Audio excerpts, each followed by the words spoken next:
नमस्कार। न्यूज़ डंका में आप सभी का स्वागत है। मैं महेश विचारे। दोस्तों, आजकल हम पूरे देश भर में आत्मनिर्भरता की बात करते हैं। अलग अलग स्टार्टअप्स भी शुरू हो रहे हैं जिसमें हर कोई स्वावलंबन, स्वदेशी जागरण इसकी बात होती है। लेकिन इससे पहले से अनेक सालों से स्वदेशी की बात होती आ रही है। आज हम उसी मुद्दे पर बात करने जा रहे हैं। स्वदेशी जागरण मंच, ये जो एक विभाग है, उसके को ऑर्गेनाइजर हैं सतीश कुमार जी। वो आज हमारे साथ स्टूडियो में है। उनसे हम बात करेंगे और स्वदेशी जागरण मंच का क्या कार्य है, देश भर में किस तरह से ये काम करती है, ये संगठन किस तरह से काम करता है, ये हम जानने की कोशिश करेंगे। सतीश जी, आपका बहुत बहुत स्वागत है न्यूज़ डंका। नमस्कार। तो पूरे देश भर में आज स्वदेश की भी चर्चा होती है, स्वावलंबन की चर्चा होती है। युवकों को जो स्वदेशी का महत्व है वो भी बताया जा रहा है। तो किस तरह से ये काम हो रहा है और कितने सालों से हो रहा है, आज क्या महत्व है इसका? लोगों को तो पिछले 1-1.5 वर्ष में स्वदेशी के बारे में बहुत अधिक जानकारी हुई है, क्योंकि अब सरकार और सरकार के मुखिया भी और स्वदेशी की बात करने लगे हैं। लेकिन स्वदेशी जागरण मंच का काम जो है वो तो 1991 में 1991 में और ये प्रारंभ हो गया था। हमारे वरिष्ठ प्रचारक दत्तोपंत ठेंगड़ी जी, जिन्होंने मजदूर संघ और किसान संघ भी प्रारंभ किए थे, उन्होंने 1991-92 में जब मल्टीनेशनल कंपनियां भारत में तेजी से प्रवेश करना शुरू कर गई और हर एक छोटी से छोटी चीज वही बनाने, कोल्ड ड्रिंक, बिस्किट, साबुन, शैम्पू, ये भी हम विदेशी कंपनियों के प्रयोग करने लग गए, तो फिर उन्होंने कहा कि इससे तो देश एक किस्म से आर्थिक गुलामी में चला जाएगा।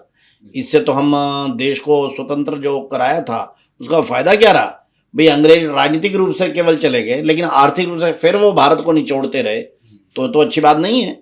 इसलिए स्वदेशी जागरण मंच 1991 में शुरू हुआ।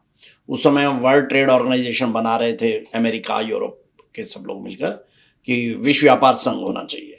एक्चुअली विश्व व्यापार संघ शुरू होना चाहिए। ग्लोबलाइजेशन का नारा देते थे, लिबरलाइजेशन, प्राइवेटाइजेशन का नारा देते थे। दत्तोपंत ठेंगड़ी ने कहा कि ये ग्लोबलाइजेशन ऐसे नहीं होता, हर एक राष्ट्र की अपनी एक इकोनॉमी होती है, अपनी एक नेचर होती है, उसके हिसाब से चलना चाहिए।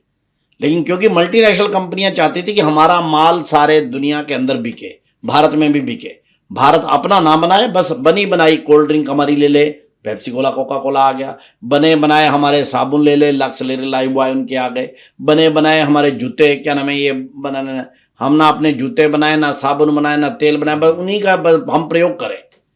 तो दत्तोपंत ठेंगड़ी ने इससे निकालकर देश को कहा कि आप अपना बनाओ और हमारे को अपनी चीजें खरीदनी चाहिए, उससे ही हमारा रोजगार बढ़ेगा, उससे ही हमारा इकोनॉमी बढ़ेगी। उसको लेकर स्वदेशी जागरण मंच शुरू हुआ था और आज 35 सालों में हमने देश के विभिन्न मुद्दों के ऊपर, एक छोटा उदाहरण बताता हूं मैं। आपके यहाँ डाभोल एक जगह है, वहां पर एनरॉन कंपनी आई थी अमेरिका की। अब एनरॉन कंपनी ने कहा कि हम यहां पर आपको बिजली बना कर देंगे। ऐसे बिजली बना कर देना तो अच्छी बात नहीं, अच्छी बात थी। लेकिन जब उसकी शर्तें देखी तो शर्तें बड़ी विचित्र थी कि वो 8 गुना अधिक दाम पर बिजली बेचेगी, लेकिन फिर भी किसी कारण से उस एनरॉन को कंपनी को घाटा हुआ तो महाराष्ट्र और केंद्र सरकार काउंटर गारंटी देगी, घाटा उनका पूरा करके देगी। अब किसी भी बिजनेस में किसी को भी देखने वाली बात है कि प्रॉफिट होगा तो वो ले जाएंगे, घाटा पड़ेगा तो महाराष्ट्र और केंद्र सरकार, ये किस प्रकार का वो था।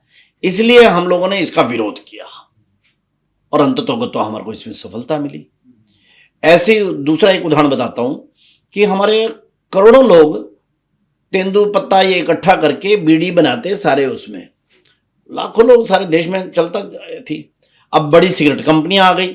अब ये सिगरेट कंपनियां मल्टीनेशनल कंपनियां थी, वो चाहती थी भारत का बीड़ी उद्योग बंद हो जाए और उनकी केवल सिगरेट बिके। तो इसलिए उनके बारे में उल्टी सीधी रिपोर्ट छपवा कर कि बीड़ी से तो कैंसर होता है, सिगरेट से नहीं होता है। सिगरेट का तंबाकू कहते हैं हम रिफाइन करके देते हैं, आपकी बीड़ी से होता है। तो हमने उसको काउंटर किया कि नहीं, ये जो लाखों लोगों का रोजगार है इससे खत्म हो जाएगा और ये मल्टीनेशनल कंपनी के 5-7 हज़ार एम्प्लॉय केवल सारा वो ले जाएंगे। इसलिए हमने बीड़ी पत्ता मजदूर आंदोलन चलाया। इसी प्रकार के मछली के मछुआरों को बचाने के लिए जहां अमेरिका के बड़े बड़े ट्राले आकर हमारे समुद्र से मछलियां पकड़ लेके जाते थे, उन पे रोक लगवाई हम लोगों ने। ई कॉमर्स कंपनी जब अमेजॉन और फ्लिपकार्ट आई तो वो कैसे गलत धंधे करते हैं और भारत के अपना ई कॉमर्स होना चाहिए, इसके ऊपर हम लोगों ने आग्रह किया। चीन की जब वस्तुएं यहां पर बड़ी मात्रा में आने लगी तो हमने चेताया इस देश को कि चीन की वस्तुएं जो है ये भारत में डंपिंग कर रहे हैं, ये जानबूझकर सस्ती कर रहे हैं ताकि यहाँ की मैन्युफैक्चरिंग बंद हो जाए। तो इससे बचकर हमारे को चाइना की आइटमों का बायकॉट करना चाहिए और स्वदेशी चीजों का प्रयोग करना चाहिए। तो ऐसा स्वदेशी जागरण मंच ने पिछले 35 वर्षों में विभिन्न समय पर सरकार को बातचीत की है और समाज को जागरूक किया है। तो बहुत बड़ी मात्रा में हम उस नाते से देश और समाज की सेवा करने में सफल हुए हैं पिछले 35 सालों में। आज पहले तो इतना लोग स्वीकार नहीं करते थे, खासकर सरकारें स्वीकार नहीं करते थे, लेकिन जब से डोनाल्ड ट्रंप ने भारी टैरिफ लगाए हैं और उसे सारी दुनिया में हड़कंप मचा है, सारी दुनिया में ये विचार प्रभावी हो गया है कि जो भारत में स्वदेशी का विचार है वही वास्तव में हर एक देश को अपनाना चाहिए। इसलिए आज कनाडा का प्रधानमंत्री मार्क कार्नी भी जो है बोल रहा है कि नहीं भाई हमारे को लोकल गुड्स परचेज करने चाहिए। ऑस्ट्रेलिया का अल्ब्रेन जो है वो भी कह रहा है कि नहीं भाई हमारे को अपनी ऑस्ट्रेलिया की मार्केट को जो बचाना चाहिए। तो आज स्वदेशी का विचार वैश्विक स्तर पर भी स्वीकार हो गया है।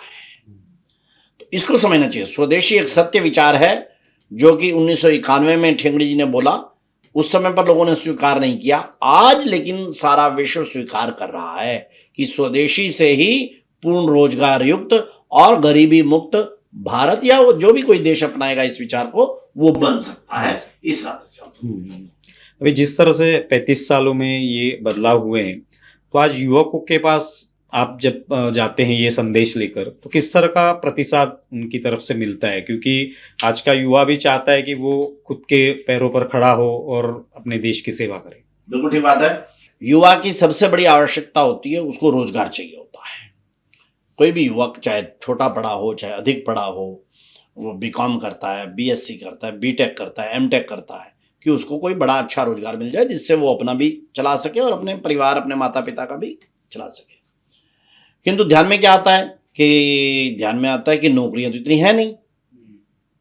नौकरियां सरकारी क्षेत्र में तो केवल 2.5-3% ही होती हैं, सब मिला के पीएम टू पीएम ये 2.6% होती हैं नौकरियां, सरकारी नौकरियां जो लोग सोचते हैं कि रोजगार यानी नौकरी। और जो प्राइवेट कंपनियां रहती हैं, टाटा की है, अडानी की है, अंबानी की है या मल्टीनेशनल कंपनियों की भी मिला लो, सब मिला लो, इन्फोसिस की मिला लो, जिसकी भी मिला लो, ये सब मिलाकर भी 8.5-9% से ज्यादा नहीं होती। यानी कुल मिलाकर भारत में 11-12% से ऊपर नौकरियां है ही नहीं। आप कम पढ़े लिखे हैं, ज्यादा पढ़े लिखे हैं, आपके मार्क्स अच्छे आए हैं, नहीं आए, इसका मतलब नहीं है। जब 12% से 11% से ऊपर नौकरियां हैं ही नहीं तो आप 11-12% को तो मिल जाएंगी, लेकिन बाकी 88% 85% जो खाली घूमते हैं। फिर वो कहते हैं हमारी बेरोजगारी है देश में। तो हमने उसका, ये अंग्रेजों का कंसेप्ट है कि नौकरी ही रोजगार होता है। भारत हमेशा से समृद्ध और पूर्ण रोजगार युक्त अर्थव्यवस्था वाला देश रहा है। क्यों? हम नौकरी को तो बहुत छोटा मानते थे, असली क्या मानते थे? उद्यमिता, एंटरप्रेन्योरशिप। आजकल की शब्दावली में कहे तो स्टार्टअप, इनोवेशन आधारित क्या नाम है, उद्योग। हमारे गांव गांव में छोटे छोटे उद्योग होते थे। ये नाई, ये जो लोहार रहता था, ये जो कहार रहते थे, यहां से शुरू होकर स्टील बनाने तक के हमारे गांव के अंदर व्यवस्थाएं बनी हुई थी। ये तो अंग्रेजों ने सारा वो किया। हम दुनिया में हमेशा से कपड़े के बड़े निर्माता रहे हैं और निर्यातक रहे हैं। मसाले हमारे यहाँ के सबसे प्रसिद्ध रहे हैं। ज्वेल्स एंड ज्वेलरी में हम सारी दुनिया में सबसे प्रसिद्ध रहे हैं। तो हम मैन्युफैक्चरिंग में रहे, अंग्रेजों ने आके उस सारे को तबाह किया और उसकी जगह पर उनको अपना शासन चलाने के लिए अंग्रेजी पढ़े लिखे कुछ गिट पिट करने वाले लड़के लड़कियां चाहिए थे, उनको उन्होंने नौकरी दी और वहां से नौकरी प्रतिष्ठित हो गई। हम उसको अब वापस आकर कह रहे हैं कि नहीं भाई, आप उद्यमिता पे जाओ, एंटरप्रेन्योरशिप पे जाओ, स्टार्टअप में जाओ और इससे अपना भविष्य बनाओ। और मुझे खुशी है इस बात की कि भारत के युवा अब तेजी से उद्यमिता पर, एंटरप्रेन्योरशिप पर, स्टार्टअप पर बड़ी तेजी से आ रहे हैं। उनके मन में आया है हाँ, उनमें कुछ इश्यू है, उनके दिमाग में रहता है कई बार कि इसके लिए बड़ा लोन चाहिए, बड़ा पैसा चाहिए, बड़ी वो चाहिए। हम उनको बताते हैं नहीं नहीं, ऐसी कोई बात नहीं है। ऑर्गेनिक एंटरप्रेन्योरशिप का हमने कॉन्सेप्ट दिया है कि आप बहुत छोटे से शुरू करिए।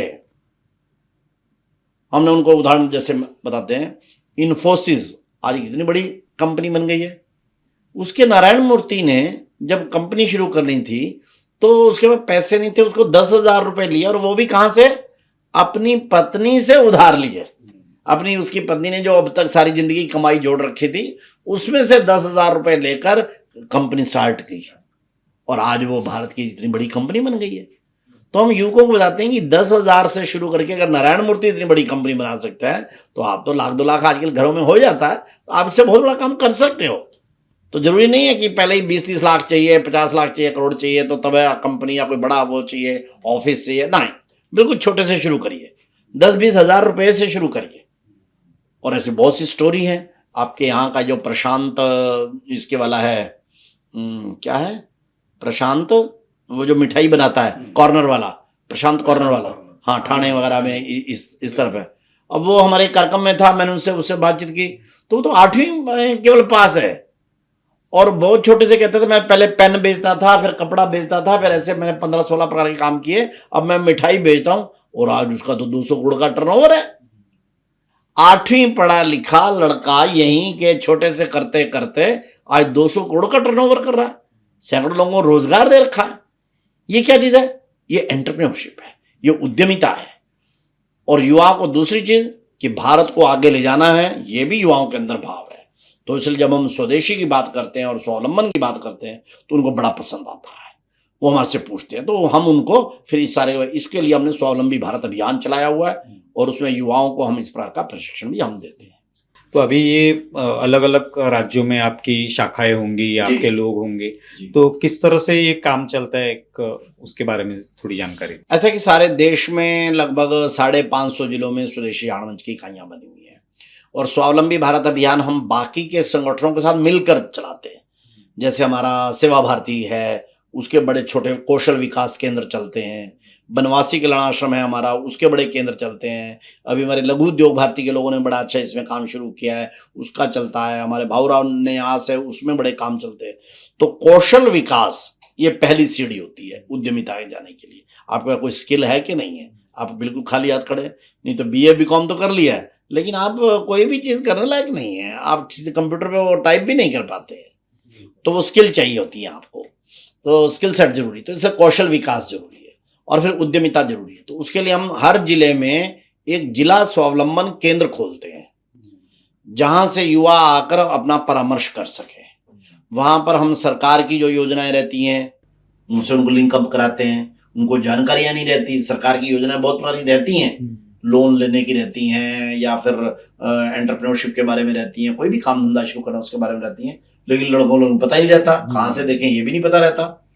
गूगल है, लेकिन गूगल में क्या दबाएं तो क्या निकलेगा ये नहीं उनको पता रहता। तो ऐसी सब प्रकार की हेल्प करने के लिए स्वावलंबन केंद्र, जिला स्वावलंबन केंद्र हम शुरू करते हैं। वहां से स्कूलों कॉलेजों में जाकर हम सब प्रकार के काम करते हैं। फिर 21 अगस्त विश्व उद्यमिता दिवस से लेकर 2 अक्टूबर तक गांधी जयंती तक हम उद्यमिता प्रोत्साहन सम्मेलन करते हैं। हम हर वर्ष जो है 5,000 5,500 स्कूल कॉलेजेस में जाते हैं, और लगभग 8-9 लाख युवकों को डायरेक्ट संबोधित करते हैं। अच्छा, उनको ये बताते हैं कि भाई देखो सरकार की स्कीमें भी हैं बाकी, और आप उद्यमिता में स्वरोजगार में बड़े उससे जा सकते हो। ये जो प्रशांत कॉर्नर जैसी ऐसी उनको कहानियां सुनाते हैं, और इन लोगों को जो सक्सेसफुल एंटरप्रेन्योर उनको ले जाते हैं उनके बीच में, बच्चों को इंटरेक्ट कराते हैं। जब कोई उद्यमी कहता है जी मैंने तो 10,000 रुपए से 5,000 से शुरू किया था, बिल्कुल बड़ा मुश्किल था, लेकिन आज मेरी जो है और फैक्ट्री में जो है और 400 लड़के काम करते हैं, तो लड़कों को लगता है यार ये बिल्कुल ठीक बात है, क्योंकि इसकी खुद का चल रहा। ऐसे हम सक्सेसफुल एंटरप्रेन्योर को बच्चों के बीच में ले जाते हैं, उनको सम्मानित कराते हैं, उनके साथ इंटरेक्शन करवाते हैं, और वो लड़के भी हमारे स्वावलंबन केंद्रों पर आकर हमारा परामर्श करते हैं। इसके लिए हम पूर्णकालिक कार्यकर्ता हम रखते हैं, उनको भी हम प्रशिक्षित करते हैं। तो ऐसा करके देश भर में हम युवाओं के साथ डायरेक्ट इंटरेक्शन करते हैं, उनको प्रोत्साहित भी करते हैं, प्रशिक्षित भी करते हैं, और सब प्रकार का गाइडेंस भी करते हैं। और इसके लिए हम लोगों ने एक, आजकल क्योंकि डिजिटल टेक्नोलॉजी का जमाना है, तो हमने एक डिजिटल इकोसिस्टम बनाया है। अच्छा। वेब पोर्टल, और वो है mysba.co.in।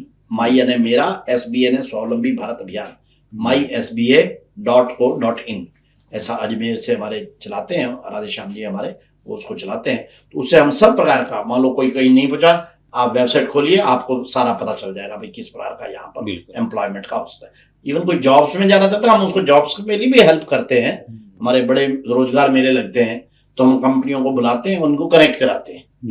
अभी बालासोर में हमारा मेला लगा, वहां पर एक ही दिन के अंदर जो है हम लोगों ने 1300 लड़के लड़कियों को डायरेक्ट कंपनियों से जॉब्स दिलवा दी। अच्छा। मैं 2 महीने पहले पंचकुला में था, मैं दिल्ली में हूँ तो पंचकुला में था, वहां पर हमने 14 कंपनियां बुलाई, उनको कहा आप यहाँ आकर डायरेक्ट इंटरव्यू लो। हमारा स्वदेशी मेला लगा हुआ था, 3000 लड़के आ गए, उनके इंटरव्यू। उसी दिन शाम को 720 लड़कों को उनकी जॉब्स उनकी कंपनियों ने सेलेक्ट करके शाम को ही उनको अपॉइंटमेंट लेटर दे दिए। तो जॉब्स भी हम दिलवाने में मदद करते हैं, एंटरप्रेन्योरशिप में मदद करते हैं, स्वरोजगार में हम गाइडेंस देते हैं। ऐसा करके हम ये करते हैं स्वावलंबी भारत अभियान में। अभी हम युगानुकूल स्वदेशी पर चल रहे हैं कि स्वदेशी का एडवांस वर्जन भी कैसा हो। तो हमारे व्यापारियों ने अब एक्सपोर्ट करना सीखना चाहिए। हमारे व्यापारियों को लगता है हम तो छोटे लोग हैं, एक्सपोर्ट क्या कर सकते हैं? नहीं कर सकते। तो छोटी छोटी आइटमें भी आजकल एक्सपोर्ट हो जाती हैं, कोई ऐसी बड़ी बात नहीं है। तो इसलिए मेरे को तो आज बातचीत कर रही थी, मैंने कहा कि धनिया जिसको हम छोटा छोटा घास समझते हैं वो भी एक्सपोर्ट होता है। तो एक ने कहा जी क्या नाम है, केवल धनिया की बात नहीं है, आजकल गाय के गोबर की टिक्कियां बनाकर भी एक्सपोर्ट होती हैं। तो गाय का गोबर भी एक्सपोर्ट हो सकता है, टिक्की बनाकर जाए थोड़ा पैकिंग वैकिंग करके, तो कुछ भी एक्सपोर्ट हो सकता है। इसलिए हम यहाँ के अपने उनको कह रहे हैं कि आप वर्ल्ड मार्केट को टैप करो। अभी सारी दुनिया में चाइना छाया हुआ है, तो हम तो कहीं है नहीं अभी वर्ल्ड मार्केट में, मतलब बहुत थोड़े एरिया में। तो हमारे को हर एक अपने व्यापारी को, हर एक इंडस्ट्री को केवल डोमेस्टिक मार्केट नहीं सोचनी, उसको एक्सपोर्ट करने का भी सोचना चाहिए। तो वो भी ऐसे रिसर्च के काम में, क्योंकि जब तक रिसर्च नहीं होती तब तक कोई बात आपकी पक्की नहीं रहती। तो इसलिए हमने एक स्वदेशी शोध संस्थान, ये हमने स्वदेशी जागरण मंच के अंतर्गत बनाया है, और बड़ा रिसर्च का काम करते हैं। डेमोग्राफी पर रिसर्च करते हैं, इकोनॉमी पर रिसर्च करते हैं, पर्यावरण पर रिसर्च करते हैं। दिल्ली से चलता है, देश भर की यूनिवर्सिटियों के साथ हमारे MOU रहते हैं। तो इस प्रकार के हमारे विभिन्न प्रकार के काम जो है, आयुष को बढ़ावा देने के लिए हम लोगों ने ग्लोबल आयुष फोरम ये गठित किया है, उसके अंदर भी काफी काम होता है। तो ऐसे करके अलग अलग फोरम स्वदेशी जागरण मंच बनाकर इस समय पर काम कर रहा है, और हमारे को उम्मीद है कि इस तरीके से 2030 तक, अगले 4-5 सालों में ही भारत बड़ी मात्रा में वैश्विक ताकत के रूप में अवश्य उठाएगा, जो हमारी सबकी इच्छा भी है कि विश्व में भारत एक बड़ी महान आर्थिक ताकत रहा था। अब अगर स्वदेशी के मार्ग से चलेंगे तो हम फिर से समृद्ध और महान भारत बन सकते हैं, इसका हमारे को विश्वास है। उसको लेके स्वदेशी जागरण मंच देश के 550 जिलों में तो हमारी सक्रिय इकाइयां हैं, लेकिन बाकी में भी हम लोग कुछ ना कुछ काम करते हैं। तो ऐसा करके स्वावलंबी भारत अभियान और स्वदेशी जागरण मंच का काम संयुक्त रूप से चलता रहता है। एक आखिरी सवाल कि अभी 35 सालों से तो आप काम कर रहे हैं, अभी जितना भी आपको सफलता हासिल हुई है, तो क्या आप उससे समाधानी है, या और कितने दिनों में, या कुछ ऐसे सामने टारगेट रखा है? जैसे आपने 2030 का उदाहरण बताया, तो जैसे मोदी जी कहते हैं 2047 तक हमें एक भारत का नाम जो है रोशन करना है और बढ़ाना करना है, तो किस तरह से आपका कोई टारगेट ऐसे रखा हुआ है? खैर वैसे तो ये एक ना यात्रा होती है, विकास की यात्रा होती है किसी भी समाज की, कि आगे आगे बढ़ते जाना है। कोई ऐसा चीज नहीं होती कि हाँ ये यहाँ जाकर रुक जाना है। लेकिन तो भी जैसे सरकार ने विकसित भारत 2047 ऐसा कहा है, हमने कहा है समृद्ध एवं महान भारत 2047 तक। और 2047 तक कुछ चीजें जरूर हमारे को क्या नाम है, मैच्योर कर लेनी चाहिए। यात्रा उसके बाद भी ये चलेगी, कुछ चीजें क्या कर लेनी चाहिए। उदाहरण के तौर पर एक प्रॉब्लम जो है उसको हमने 2047 से पहले जरूर इरेडिकेट कर देना, मिटा लेना है। और वो महाराष्ट्र में ज्यादा है, बल्कि बाकी देश में भी है, लेकिन दक्षिण के राज्यों में और महाराष्ट्र में ज्यादा है। वो है जन्म दर की गिरावट। WHO का नियम है, भारत सरकार भी कहती है कि किसी भी प्रदेश की जन्म दर ये 2.1 से कम नहीं होनी चाहिए। किसी भी महिला द्वारा अपने जीवन में उत्पन्न किए गए बच्चे, उसको बोलते हैं TFR, टोटल फर्टिलिटी रेट। ये 2.1 से कम नहीं होनी है। सीधी सी बात है, पति पत्नी दो रहते हैं, उनके 2 बच्चे हुए तो ठीक है, तो स्टेबल रहता है। 0.1 इसलिए कि कोई कैलेमिटी हो गई, कोई घटना हो गई, कोई बीमार पड़ गया तो उसके लिए। तो ये इंटरनेशनल स्टैंडर्ड है कि किसी भी परिवार सोसाइटी के लिए 2.1 होना चाहिए। लेकिन महाराष्ट्र में इस समय पर ये 1.6 आ गया है। अच्छा। हाँ, और हिंदू समाज का तो ये उससे भी नीचे आ गया है। इसके कारण से आने वाले दिनों में महाराष्ट्र में डिपेंडेंट पॉपुलेशन ज्यादा हो जाएगी। महाराष्ट्र बूढ़ों का प्रदेश होने लग जाएगा, विकास दर गिरेगी और परिवारों में भी कठिनाइयां पैदा होंगी। मतलब घर में सारे बुजुर्ग हुए, बच्चा एक ही हुआ, उसके ऊपर ही सारे बुजुर्गों का बोझ हो गया, माता पिता का भी और वो भी, आगे बच्चा एक ही है, तो वो बेचारा क्या करेगा। तो इसलिए हम लोगों ने कहा है कि जन्म दर जो है वो 2.1 प्लस होनी चाहिए, यानी व्यावहारिक रूप से 2.2 तो कोई 0.2 तो कोई बच्चा होता नहीं। इसलिए 3 बच्चे हर एक परिवार में जरूर होना चाहिए। हर एक पति पत्नी को 3 बच्चे शुरू से ही वो करना चाहिए। एक तो मैरिज जो है ये 25, 26, 27 साल में कर लेनी चाहिए, और दूसरा है कि 3 बच्चे जरूर सोचने चाहिए। इससे आपके परिवार का भविष्य, आपका भविष्य, ये सबसे पहले ठीक रहता है। देश और प्रदेश का भी ठीक रहेगा, वो आगे की बात है। सबसे पहली बात है आपकी लाइफ जो है वो आप अच्छी रखते हैं। घर वही अच्छा होता है जिसमें 2-3 बच्चे छोटे भी हों, बीच के जवान भी हों और बुजुर्ग भी हों। और कोई ऐसा घर हो कि जिसमें बुजुर्ग हों या थोड़े बहुत जवान है, बच्चे हैं नहीं, तो वो घर खुशहाल नहीं होता, भविष्य भी उसका अच्छा नहीं रहता। तो ऐसे विषयों पर हम लोग सोचते हैं 47 से पहले ठीक कर लें। और देश को हम चाहते हैं $30 ट्रिलियन की इकोनॉमी जरूर बननी चाहिए तब तक। अभी तो हम 4.2 के साथ दुनिया की 4थी बड़ी इकोनॉमी बने, लेकिन कम वक्त में 2047 तक हम भारत को विश्व की प्रथम अर्थव्यवस्था बनाना चाहते हैं। भारत में मैन्युफैक्चरिंग को उसी स्तर से बढ़ाना चाहते हैं। भारत की इकोनॉमी, एम्प्लॉयमेंट को उसी स्तर से बढ़ाना चाहते हैं।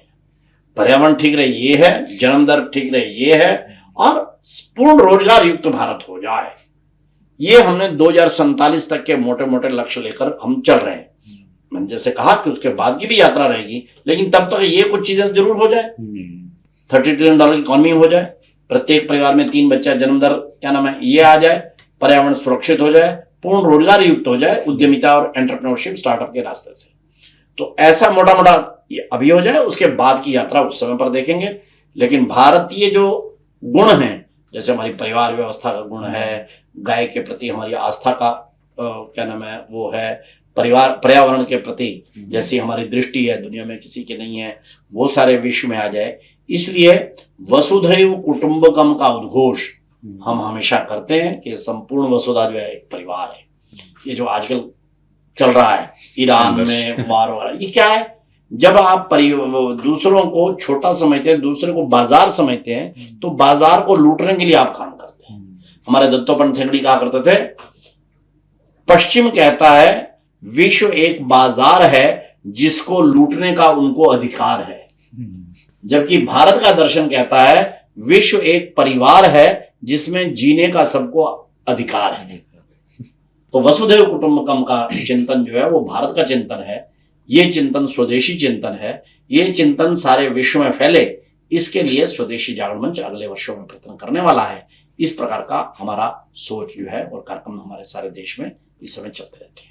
बिल्कुल, बहुत बहुत शुभकामनाएं आपको। हाँ, आप यहाँ पे आए और इस पूरे विषय पर आपने रोशनी डाली, बहुत बहुत आभारी। नमस्कार। नमस्कार। तो दोस्तों, ये वीडियो आपको कैसा लगा ये जरूर बताएं। हमारा ये वीडियो ज्यादा से ज्यादा शेयर करें और हमारे YouTube चैनल सब्सक्राइब करें। धन्यवाद।